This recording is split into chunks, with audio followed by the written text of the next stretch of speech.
नमस्कार दोस्तों आज बात करते हैं कि उच्च का गुरु अगर लगन में होगा तो क्या रिजल्ट होगा। अगर गुरु उच्च का है तो जाहिर बात है कि लगन के अंदर कर्क राशि होगी। तो जातक जो है वो कर्क राशि का गुरु लगन में है तो इसका क्या रिजल्ट होगा। तो नॉर्मली यही है कि भाई गुरु उच्च का है तो कमाल हो जाएगा, पता नहीं क्या हो जाएगा। और गुरु जो है वो जब लगन में है तो वैसे भी वो लाखों दोषों का निवारण करता है। अब ये बात समझ में कम आती है कि भाई लाख दोष हो जाएंगे गुरु के लगन में होने से, फिर उसका वो नाश करेगा या क्या बात है। तो ये कंफ्यूजिंग बात है। कहने का मतलब ये है कि पहले ये कह दिया है कि गुरु लगन में होगा तो लाख दोष तो होंगे ही होंगे, फिर वो निवारण होगा। तो ये कंफ्यूजिंग बात है। और ये दोष होता क्या है ये भी कोई नहीं जानता। किस चीज़ को दोष कहोगे ये कह नहीं सकते। तो होगा क्या हम ये देखते हैं। हम इस चक्कर में पढ़ते नहीं कि दोष है, लाभ है, हानि है, क्या है। एक्चुअली में क्या होना है हमें वो देखना है। अब गुरु जो है ये उच्च का है तो गुरु 30 डिग्री में एक रिजल्ट तो वो देगा नहीं। 0 से 30 डिग्री है, उसकी अलग अलग डिग्री होगी, जाहिर सी बात है।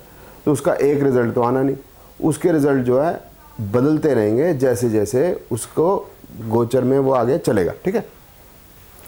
अब गुरु जो है अगर कर्क राशि में है तो कर्क राशि में 3 नक्षत्र होंगे, एक गुरु का नक्षत्र, एक शनि का नक्षत्र और एक बुध का नक्षत्र।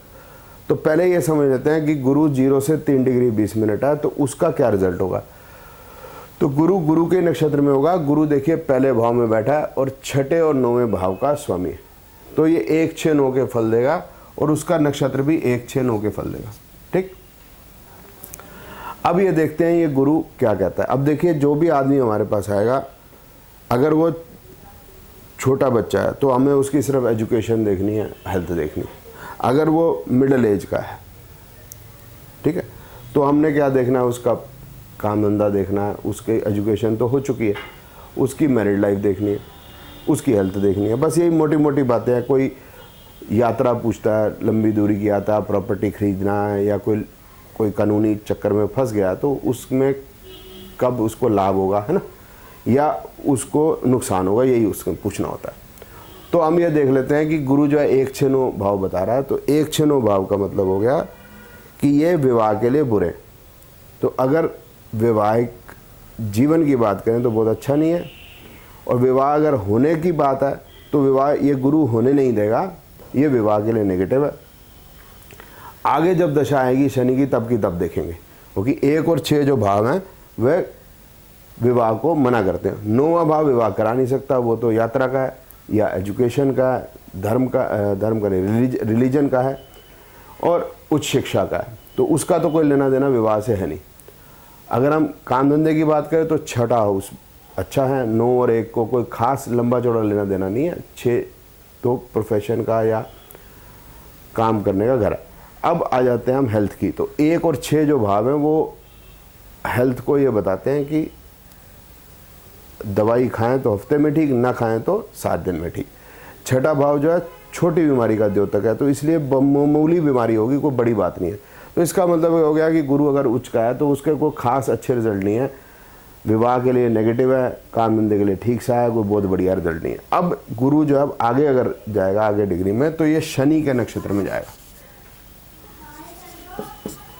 तो अगर ये शनि के नक्षत्र में जाएगा तो शनि देखिए 7वें और 8वें भाव का स्वामी, ठीक है। अब शनि कौन से राशि में है ये देखना पड़ेगा और कौन से भाव में। अब अगर 2014 का ये हॉरोस्कोप है तो शनि जो है वो वृश्चिक में, और अगर 2002 का है तो शनि 12वें भाव में था। तो पहले देख लेते हैं अगर 2002 का, अगर इसको मान के चलते हैं कि 2002 में अगर है शनि तो ये मिथुन राशि में। अब मिथुन राशि में अगर शनि है तो इसका अर्थ ये हो गया कि गुरु जो है वो तो 1 और 6 और 9 के रिजल्ट देगा, शनि 7 और 8 और 12 के रिजल्ट देगा। 7 8 12 के रिजल्ट देगा तो अब देखिए 1 6 8 12, इसका मतलब ये हो गया गुरु अब बहुत ही बुरे रिजल्ट देने वाला है, क्योंकि वो हेल्थ के लिए भी बहुत ख़राब है। 7 8 12 ये डकैती का कॉम्बिनेशन होता है। 8 और 12 आप जानते हैं बुरे भाव हैं, बेइज्जती है, नुकसान है। 9, 12 विदेश यात्रा है, लेकिन वहाँ भी फ़ायदा नहीं होगा, कि होना तो नुकसान ही है, क्योंकि 6, 8 और 12 तीनों भाव गुरु बता रहा है। तो हम ये सोचें कि गुरु अच्छे रिजल्ट देने वाला, ऐसा नहीं है। अब ये देख लेते हैं कि अगर समझ लीजिए शनि यहाँ पर है, 2014 में बच्चा पैदा हुआ है, तो चीज़ बदल जाएगी। अब ये हो जाएगा 5, 7, 8। अब शनि जो है 5, 7, 8 के रिजल्ट देगा। अब चीज़ें बदल गई, 12वां भाव गायब हो गया। अब देखिए शनि जो है वो पहले से बेहतर रिजल्ट देगा, लेकिन बहुत अच्छे नहीं है। 6, 8वें भाव बहुत अच्छे होते नहीं। एजुकेशन के लिए थोड़ा सा अच्छा है 5, 9। काम धंधे के लिए भी बहुत अच्छा नहीं है, नेगेटिव है 6, 8 है। हेल्थ के लिए अच्छा नहीं है, 1, 6, 8 भाव बता रहे हैं। तो मतलब ये शनि भी, चाहे शनि 5वें भाव में हो चाहे 12वें भाव में हो, रिजल्ट बहुत अच्छे नहीं आए। 12वें भाव में तो बहुत ही बुरे रिजल्ट है। तो इसका मतलब गुरु जो है अगर लगन में है तो वो अच्छे रिजल्ट नहीं देने वाला। अगर शनि अच्छी जो है राशि में नहीं बैठा, अच्छे भाव में नहीं बैठा, मान लेते हैं कि अगर शनि 11वें भाव में बैठ जाए तो फिर भी बेहतर है, क्योंकि वो 11वें भाव का फल देगा। तो अब रिजल्ट जो है वो बेटर आने वाले हैं। ठीक है, अब आ जाते हैं कि शनि गुरु जो है वो बुध के नक्षत्र में, तीसरा आ गया। आखिरी जो नक्षत्र है वो कर्क राशि में, वो बुध का है। तो बुध जो है वो 12वें और तीसरे भाव का स्वामी है, 3 और 12 हो गया। अब बुध तो की स्पीड बहुत फास्ट है। अब अगर गुरु लगन में आएगा कर्क में, तो बुध जो है अब देखना पड़ेगा कि गुरु कौन से महीने में आया है कर्क राशि में। तो बुध जो है उसी प्रकार से ही जो है वो महीने के हिसाब से ही उस राशि में होने वाला है। जैसे आप जानते हैं कि बुध जो है सूर्य के साथ साथ ही चलता है। तो समझ लीजिए गुरु जो है जुलाई में आया कर्क में, तो बुध जो भी है, बुध जो है वो भी तकरीबन कर्क राशि या उसके आसपास ही होने वाला है। तो समझ लेते हैं बुध जो है वो कर्क में है। ठीक, तो बुध जो है 1, 3, 12 के रिजल्ट देगा। अब फिर 1, 6, 12, तो ये रिजल्ट भी ठीक नहीं है, क्योंकि ये हेल्थ के लिए भी ठीक नहीं है, ये काम धंधे के लिए भी ठीक नहीं है। 9, 12 जो है ये विदेश यात्रा का है, लेकिन वहाँ भी सफलता नहीं है। 3, 9, 12 विदेश यात्रा का या लंबी दूरी की यात्रा, वहाँ भी सफलता नहीं है। हेल्थ के लिए भी अच्छा नहीं है, काम धंधे के लिए भी अच्छा नहीं। इसका मतलब ये हो गया कि गुरु जो है वो अच्छे रिजल्ट नहीं देता जब वो लगन में होता है। वो अच्छे रिजल्ट तभी दे सकता है जब वो अच्छे नक्षत्र में आ जाए।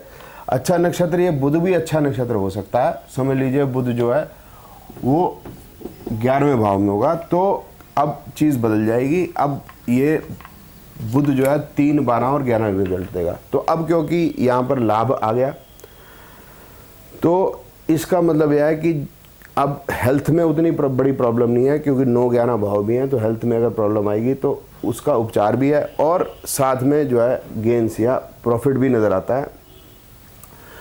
अब कहने का मतलब यह है कि गुरु अगर गुरु के नक्षत्र में, तो मोटे तौर पे अच्छे रिजल्ट नहीं है। शनि के नक्षत्र में, तो शनि अगर अच्छे भाव में जाएगा तो बेहतर रिजल्ट है। बुध से उम्मीद ज़्यादा है, लेकिन उम्मीद ज़्यादा होने के बावजूद भी बुध हर महीने जो है वो राशि चेंज करेगा।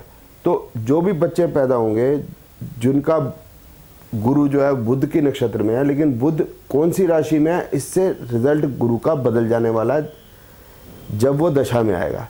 तो ये कहना बिल्कुल ठीक नहीं। और यह भी आपको मैंने दिखाने की भी कोशिश की है कि ये कहना अच्छा नहीं कि गुरु उच्च का हो जाएगा लगन में तो बहुत बढ़िया रिजल्ट आएगा, कमाल हो जाएगा। कमाल नहीं, हमें देखना है हेल्थ के लिए कैसा है, मैरिड के लिए कैसा है, प्रोफेशन के लिए कैसा है, दूर देश की यात्रा है या नहीं, प्रॉपर्टी व्हीकल खरीदने का कुछ योग बनता है या नहीं बनता। अब जैसे यहाँ 1, 6 है यहाँ पर भी, तो गुरु बेशक बुध के नक्षत्र में है, तो वो शादी के लिए इतना बढ़िया नहीं है। नीचे 11वां भाव आ गया तो बेहतर है। अगर बुध यहाँ आ जाता तो बुध जो है 3, 12 और 7वां भाव बताता, तो फिर शादी होने की संभावना बढ़ जाती। तो गुरु अपने फल नहीं देगा, आधारित है किसी नक्षत्र में, और नक्षत्र का स्वामी कहाँ पर विचरण कर रहा है उस पर डिपेंड कर जाती है बात। तो सिर्फ ये कह देना कि गुरु लगन में है, कर्क राशि का है, उच्च का है, अच्छे रिजल्ट देगा, ऐसा नहीं होता। गुरु जैसे जैसे डिग्री बदलता जाएगा उससे रिजल्ट बदलेंगे। नक्षत्र के स्वामी जहाँ पर बैठेंगे उससे रिजल्ट बदलेंगे। और बाकी एक जो आखिरी चीज़ है कि गुरु के अपने फल जो आएंगे, गुरु के अपने नैसर्गिक फल हैं वो तो अच्छे हैं ही, कि अगर समस्या होगी भी, आदमी समझ लीजिए बीमार है भी, तो क्योंकि गुरु अच्छा है तो उसको हॉस्पिटल में या अस्पताल के अंदर ट्रीटमेंट अच्छा मिल सकता है, या वो एक अच्छे हॉस्पिटल में जाएगा, ये हम कह सकते हैं, अच्छे स्कूल में जा सकता है, अच्छी जगह पे काम करेगा, लेकिन अच्छे ओहदे पे होगा, अच्छी स्थिति में होगा, ये कहना संभव नहीं, ये कहना ज़रूरी नहीं कि ऐसा ही होगा। तो दोस्तों ये काफ़ी क्लियर हुआ होगा आपको आज कि गुरु कर्क में होगा तो क्या इसका रिजल्ट आएगा। ऐसे ही ज्ञानवर्धक वीडियो अगर आप देखना चाहते हैं तो मेरा चैनल सब्सक्राइब कर सकते हैं। बहुत बहुत आपका धन्यवाद।